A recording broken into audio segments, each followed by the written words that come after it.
Let's talk about part 2 of the contract, section 2, which is financing. This is probably one of the most important pieces of an offer, especially if you're a buyer presenting it, and if you're a seller, it's going to be where you want to pay the most attention. Finding out exactly what the buyer is capable of purchasing. Now, the pre-qualification is extremely important, right? This is the document that will share with the seller exactly how strong of a buyer you are. This is why a good lender is really important. We need this document in order to move forward and make an offer. And I actually think we're like one of the only states that does these, because I know when we have people from out of state, and if they have out of state lenders and they can write in Arizona, they don't necessarily always like this part of it. They don't like this pre-qual sometimes. So if you are using an out of state lender, it's important that we have the discussion about what the pre-qualification form is, how it's going to be delivered, because it is part of the contract. So it is a breachable item if we don't deliver it. So just something to keep in mind, and something we will always talk about if it's necessary. Now, loan contingencies. There's several reasons a buyer can get out of a contract. Really, hardly any reasons a seller can get out of a contract. So it's really important as a buyer, you know exactly what you have to accomplish, right? As a seller, it's really important that you know exactly how qualified a buyer is.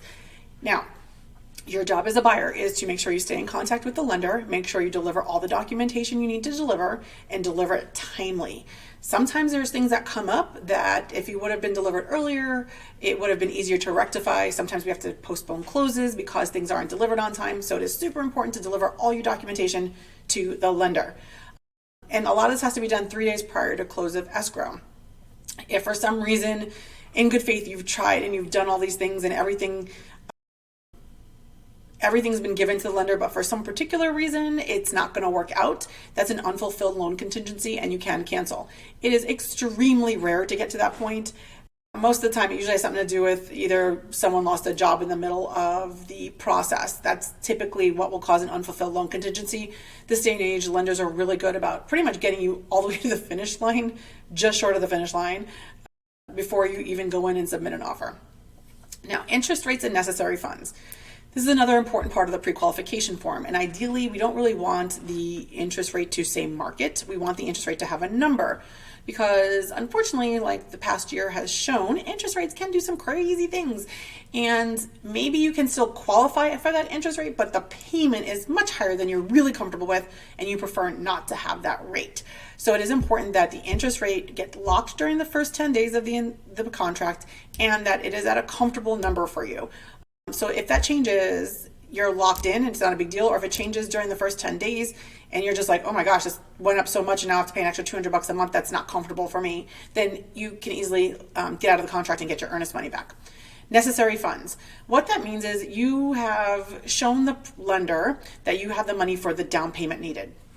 Put that money aside, do not touch it. Because if you say something like, oh, I saw this great sale on furniture and I went and bought a bunch of stuff, but now I don't have the money to close any longer, that is not a reason for you to get out of the contract. Necessary funds are required, and you would lose your earnest money potentially, or possibly even be sued for not closing if you cannot deliver those necessary funds. So basically your down payment and your closing costs at the end of the day. So remember, any money that you are told has got to be used for close, put it aside, pretend it doesn't even exist anymore. Our lenders deliver what we call a loan status update by the 10th day.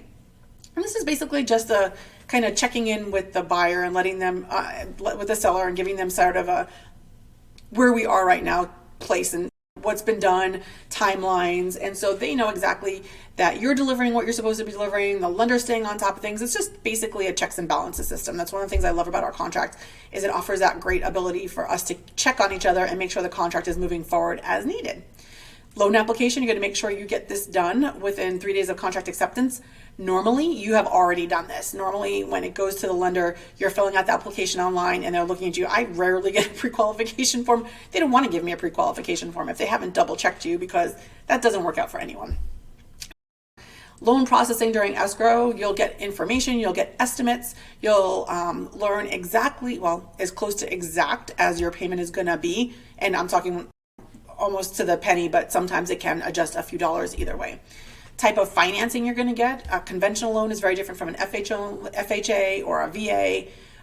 There's deep down payment assistance programs. There's lots of different types of loans, and this does help the seller decide if this potential buyer is a good fit. For example, FHA loans, their appraiser does a little bit of an inspection.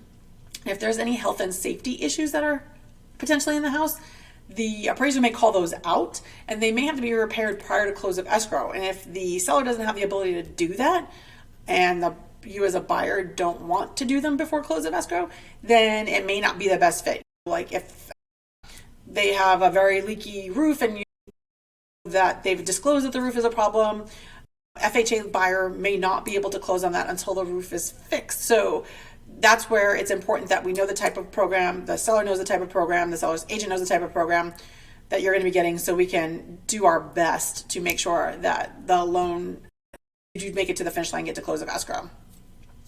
As loan costs go, you're going to be paying your own unless we've negotiated. If, for an example, I just showed you on line 100 here, let's just say you want to do a buy down, which is a lending thing where you can buy down the rate. Seller will credit buyer 2% of the purchase price, right? So that is something coming out of the seller's pocket. So loan costs are going to be paid for by the buyer unless the seller concession says something different. Changes, if there's anything that is happening during the process, you change jobs, you get a salary cut, someone loses a job, those are things that are super important for you as a buyer to let us know right away. Same thing for a seller. If anything changes in your situation, it's really important that you let us know so that we can figure it all out. Appraisal contingency, this is another reason where if it does not appraise, even for $1 less, the seller has the ability to not sell and the buyer has the ability to not buy. Now, this doesn't mean that if it appraises for $1 less, the buyer can't pay that extra dollar and meet the appraisal price. So a seller can't say, oh, it's $1 less, I don't want to sell anymore. If the buyer says, oh no, I'm happy to pay that extra dollar, then deal going forward. The appraisal cost, who's going to pay for it? The buyer, the seller, and if it is the seller, when is it going to be paid? It's going to be paid against the seller concessions, the ones we asked for in the 2%, or is that something different? So it's really important we ask that now. And that's it for the financing part. Again, if there's anything I went over that you still want some help with, I'm always happy to chat.